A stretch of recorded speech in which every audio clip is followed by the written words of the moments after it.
सोमवारी झालेल्या लोकदर्शनादरम्यान योगी आदित्यनाथ यांच्या मुलींप्रती असलेल्या संवेदनशीलतेचं आणखी एक उदाहरण दिसून आले।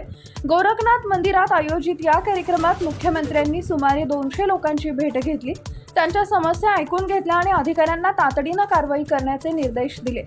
दरम्यान एका मुलीनं मुख्यमंत्र्यांना सांगितले की तिला शिक्षण घ्यायचं आहे, परंतु तिच्या कुटुंबाच्या हलाखीच्या आर्थिक परिस्थितीमुळे ती शाळेची फी भरू शकत नाही। हे ऐकून मुख्यमंत्री योगी आदित्यनाथ यांनी तत्काळ अधिकाऱ्यांना विनाविलंब तिच्या फीची व्यवस्था करण्याचे निर्देश दिले। ते म्हणाले की आर्थिक अडचणीमुळे कोणत्याही मुलीचं शिक्षण खंडित होऊ नये, मुलींचं शिक्षण, सुरक्षा आणि सर्वांगीण विकास हे राज्य सरकारचं प्राधान्य असल्याचंही मुख्यमंत्र्यांनी स्पष्ट केलंय। मुलगी शिक्षित झाल्यावर संपूर्ण समाजाचा विकास होतो असं देखील ते म्हणाले।